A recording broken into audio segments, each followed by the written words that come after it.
Everyone's doing it, so now we're doing it. That's right, a COVID-19 podcast. We got travelers stuck in Peru, not with us, of course, but they're stuck in Peru trying to get home. We got travelers that are getting their trip canceled. It's time to break down the COVID-19 related to Peru travel right here, Peru Travel Podcast. Listen in. Hey there, my name is David Kozlowski, and you're listening to the Peru Travel Podcast, a show where we talk all about Peru travel.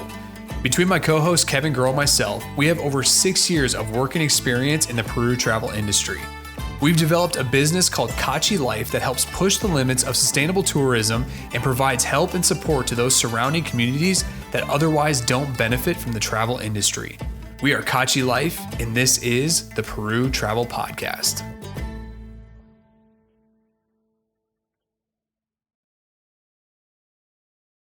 All right, it is time to talk about COVID-19. We tried to skip over this when we did the Sick as Hell podcast, but it is time to finally actually open up the Pandora's box, join the runners of everybody who's basically complaining about COVID-19, bringing it up, talking about it. Finally, all right, here we are. We're going to talk about it. Everything you need to know, not really, about Peru travel related to COVID-19. We're going to break it down to the best of our ability, and today is about transparency. We are going to literally be so transparent. We're about to blow everyone's minds. Am I right, Kev? Blown. It's going to be insane. It's popping off. We're throwing bottles up in the club. I'm drinking a Modelo, a Special. Kevin's drinking a Milo water. Yep, Milo water. Yep. We are going crazy. It's getting spicy. We've been stuck in the house for about 2 weeks. Yeah, I'm a week now. Yeah. And we're breaking those transparency. So check this out. All right. If you don't know, Kevin and I started, we've already talked this plenty of times why we started Cachi Life, which is a Peru travel company.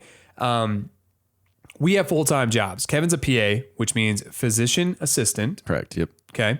And I am a creative director for a marketing agency, and we both live in Nashville. We actually live together. It's kind of a bromance. Not like that at all. Actually, we just, we're really good friends from college and, maintained friendship, did the trip to Peru, started the company with a good friend, David in Peru, who we've talked about plenty of times. And today is seriously, we've gotten emails. This is why we came up with this idea. And we're getting emails from people that aren't in with us. Yeah, but they didn't book with us, but they're like, hey, we heard your podcast. We want to be able to have a conversation, or we want to know what we can do. Is this company lying to us? Are they not lying to us? So we're about to burn some bridges, we feel like, but you know what? We're over it. Like we are like, it is time to pounce. Here's the thing. We've always been about honesty. Exactly. Like being honest, you do the right. I'm a big believer in do the right thing and it's going to work its way out. Yeah. So we're just here to be honest, transparent in what's going on and what we think. Yeah. The first part comes from we got day jobs. And we're going to really break down how something like COVID-19 could truly impact our side business, Cachi Life. Okay. And this is the part where like there's a vulnerability attached to it. Okay. Last year, 2019, we just did our taxes. We are a for-profit business. We designed it to make money so that way we could eventually do this full time. Last year, we did not make $1. Kevin and myself personally. Yeah. We did not make $1. It is because it's all been about creating the business in Peru for the people that are working for the company. And to give you an example of that, the company put in, fact check me here, $37,000 into the local community. Which, if you're talking about something like some of the other companies, we're pretty small, but very small. Yeah. Think about that. We put $37,000 into David's community, Ryan community, the Keshwa villages, and you and me personally didn't make anything. No, and that doesn't include equipment that we had to purchase, which actually, looking back, we've actually invested a lot of our own personal money to make this work. That takes savings. There's been a lot of definitely up and downs in terms of like putting our own money into it, but that is what it is. It's the sacrifice that we were willing to take to not only make a change, but to just do something we love. Right? We love travel. We have a passion for it. We have a passion for Peru. We have a passion for David and his family. And then we developed a passion for Ryan community. So that's why we're doing what we're doing. So this is us telling you this information going forward. Know that it comes from a good place. We do not gain anything by this. We have the ability to lose everything we love by telling you transparently what is really happening and what your rights are, if you will, if you booked a trip, if you're stuck in Peru, etc. Now, there's a couple different options here. So one is we can talk about if you're stuck in Peru. I got nothing for you. I have absolutely nothing that I could tell you that could make your life better. If you're stuck in Peru, I'm really sorry.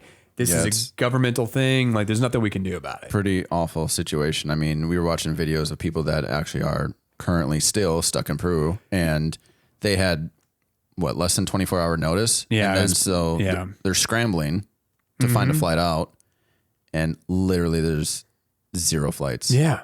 Even though they were told to get out. Yeah, man. I mean, we tried to get a guy on the podcast because he had a great YouTube video, and just to get an idea of what's going on. Like, what's that like to be stuck in an Airbnb in Peru and you can't go do anything? Like, right? That's the part that sucks. Right. It's one that, like, I'm instantly in my head, naively, I'm like, oh, dude, what a bomb place to be stuck in is Peru. Yeah, no, you're stuck in your Airbnb and you can't go anywhere. Right. Yeah. I mean, everyone in the world is doing what we're doing. Yeah. You know, we're inside. This sucks. This is not fun. You're probably listening to all of our podcasts on repeat, right? You're just like, oh man, these guys are so entertaining. All right. So the second part comes from, we got an email, and the email basically asked us, hey, I'm working with this company. They're telling me, I mean, Kevin, you read the email, you got it first. Well, we'll break it down. Yeah. I mean, so we're, like you were saying, we're getting emails, for people that didn't book with us. And I've seen it other places too. For example, our Peru Tips for Travelers, group. I've seen it in there. I've seen it some other groups and whatnot. The tour company is, I'm not able to get there. Right. Yeah. I reached out to the tour company. What are my options? Yeah. Yeah. What are my options? And tour companies are coming back and saying, we got nothing for you. Yeah. Or we're going to reschedule. So now here's the, first off, you should kind of know what whoever you booked with, what their cancellation policy is. Yeah. If you have a deposit, if that particular company, because we can't speak for every company out there.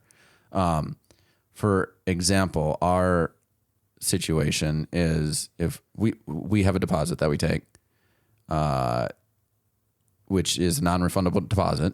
Correct. Because the government, when we take that deposit, we go and purchase your permit, whether you're doing Machu Picchu, Inca Trail, Salcantay, there's various permits, there's various train tickets that we have to purchase through the government, things like that. Basically, in a sense, and your deposit that you make with us, none of it goes to us. It completely leaves our bank account and goes across international, whatever wire, and it's gone. It's paid for. Right. And traditionally, the government has not allowed refunds with once you purchase that permit, get the train ticket, et cetera, there's no refund.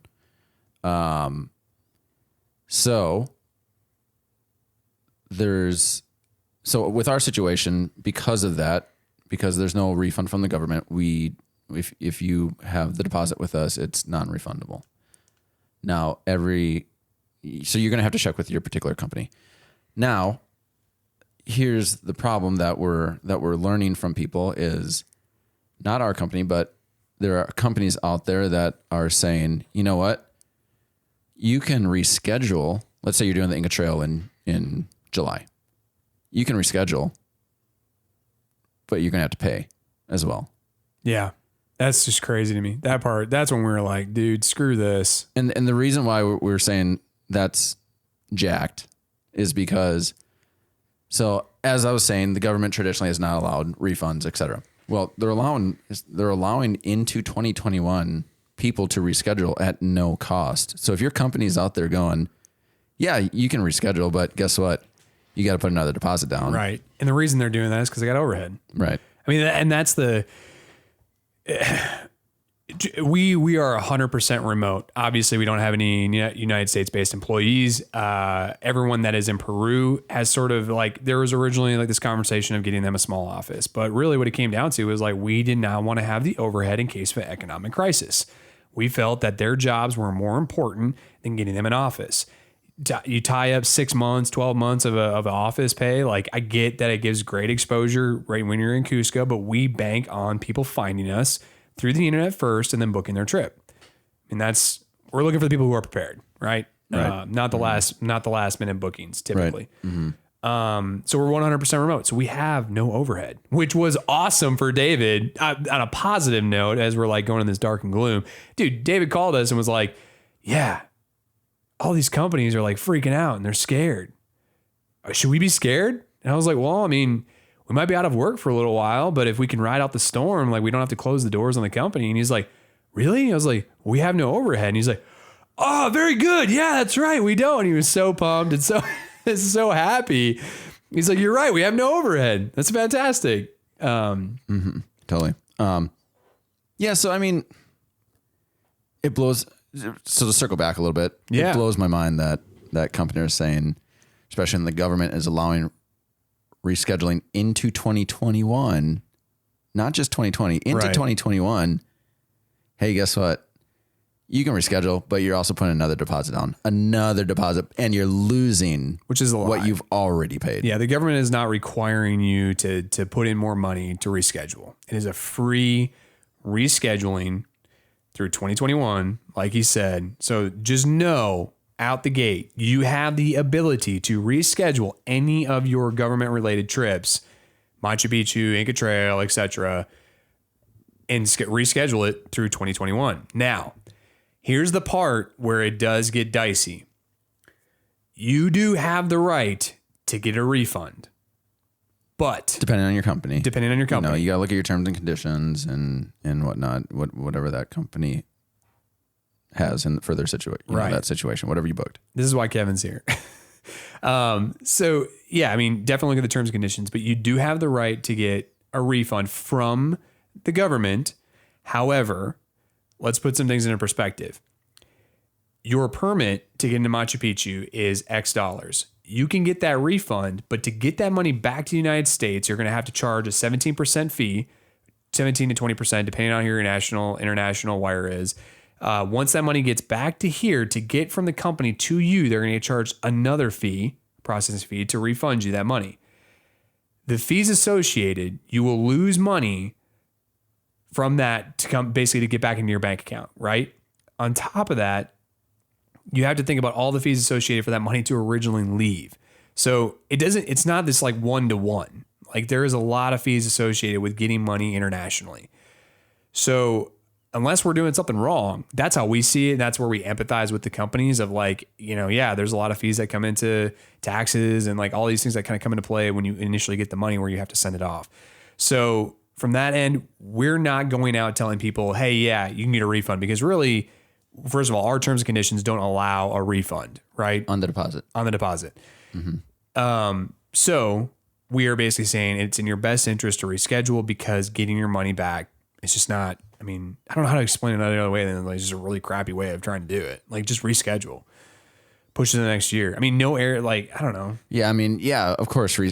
So that's what like kind of makes me mad a little bit, reschedule. But what are you going to do about that company that's saying, yeah, go ahead, reschedule, pay us another deposit? I mean, they're just not good. I mean, that's it.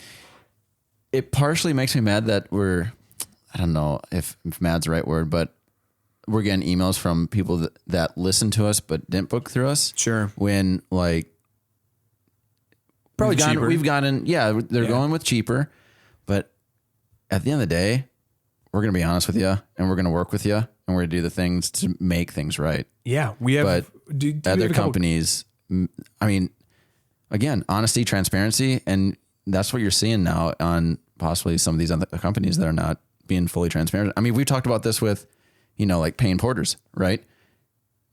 Making porters carry so much gear with other companies. I mean, we're following to the T what they're supposed to be carrying.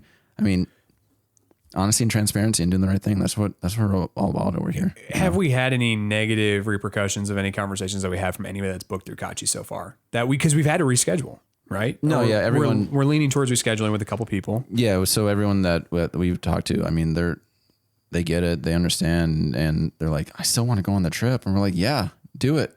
Let's go next year. Yeah, let's go next year. Let's have fun.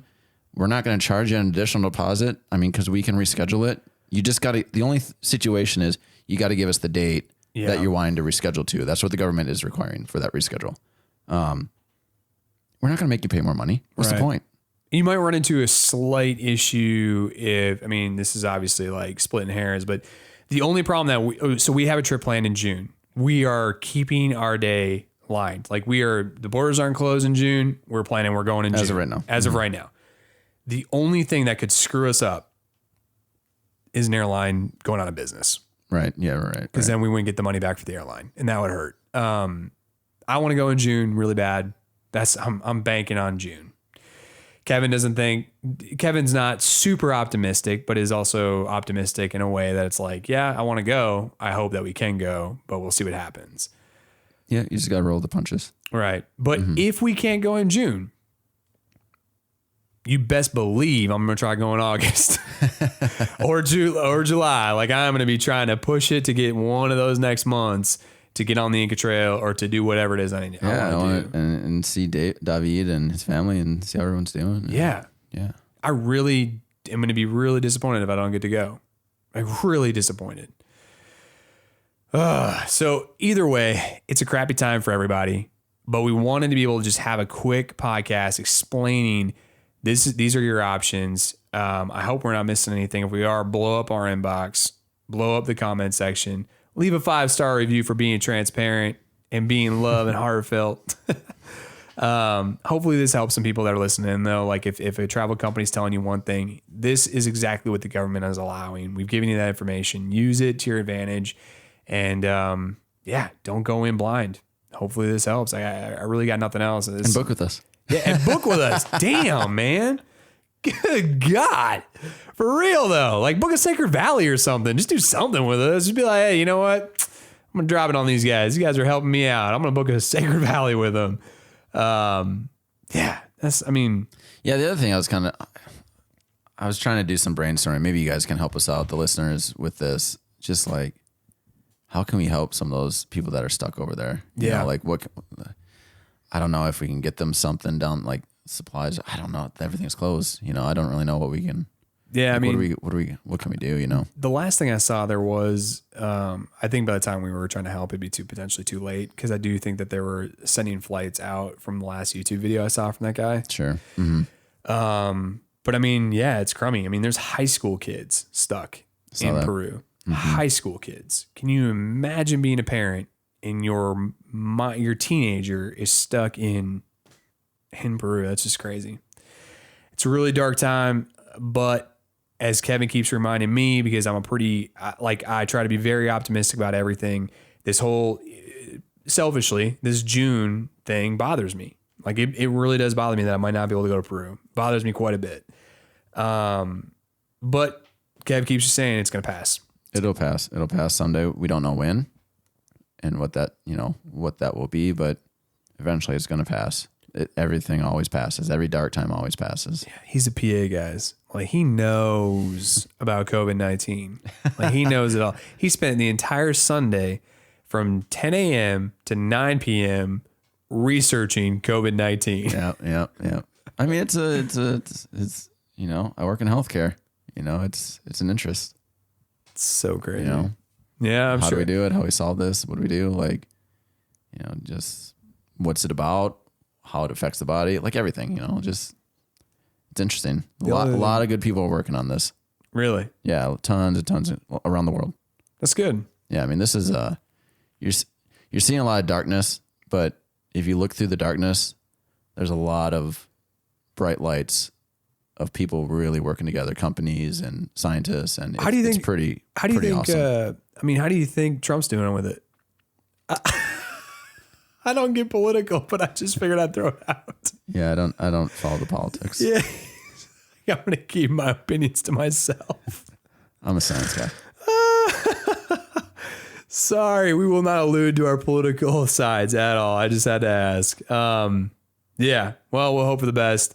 Hopefully everyone's uniting across the globe, if you will. We've got friends in Germany that are dealing with it in a different perspective as well, and we get their input. And for example, like one of those bright lights that I read about today, the pharmaceutical company, I don't even know how to say it, Gilead. It's a big pharmaceutical company. They're working on a medication to treat it. Yeah.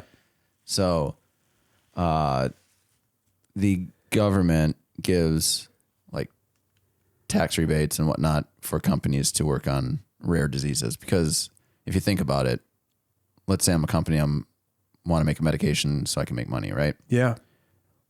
Why would I try to develop a medication for a rare disease? Well, just focus on the cold. Everyone gets the cold, right? Right. So, because of that, to incentivize companies to make rare disease medications, they give these rebates and additional patents and longer patents and whatnot. Anyway, long story short, I saw on the news today that they voluntarily turned down the rare disease, I don't know what you call it, rare disease tag, so that they could help out and get this medication and whatnot, access to people if it works.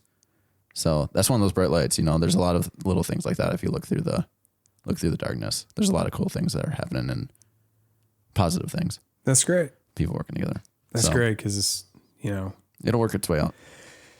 Hope so, man. Hope so. Provided we don't all lose our jobs and the economy just goes to tank. I hope. Fingers crossed. And even that will work its way out eventually. Sure. That's the hopes. Well, guys, hopefully this helps you out a ton. And really, at the end of the day, before we got a little sidetracked, this is about letting you know, again, what it is that you have available, what options you have available to you with what it is that you booked. So at the end of the day, you have some options, maybe fight up the travel company. If you've got concerns and you want to just basically pick someone's brain, feel free to reach out to us. But, we'd be looking for that 5-star review or some love or something, man. Because, we eventually we got to try to make some trips happen, right? All right. Thanks, guys, so much for listening. And can't wait to check in with you guys later. What else you got, Kev? Hop on the Facebook Peru Tips for Travelers. Yeah, that thing's popping off. Yeah. Same thing on Reddit. Dude, no, hold up. Yeah, we do have a Reddit, but hold on. Gary. We have not brought up Gary. One of our guys on the Peru Tips for Travelers group, Gary. He's one of our moderators. Oh, my God, dude. First of all, he's so involved. Is stuck in Ecuador right now. He's Canadian. He can't get out. He's staying in a hostel. I'm asking him, what's it like, man? What's going on? He's like, yeah, we're at the will of the country. He's like, we got nothing we can do. We're just making the best of the situation. I mean, that is mind blowing. That is just crazy. I don't know. It's just crazy to know that people, even through a digital world, that are stuck in the other, I don't know. Crazy times. Yeah. Crazy times. Let's pool our resources, give us ideas how we can possibly help out. Let's see what we can do. Yeah, sure. All right. Well, thanks so much, guys, for listening to Peru Travel Podcast. Listen in, and hopefully you guys can get to Peru soon, and hopefully this all passes. And if you're listening, it's 2023. Well, guess what? This doesn't pertain to you at all, hopefully. All right, guys. Thanks so much for listening, and take care.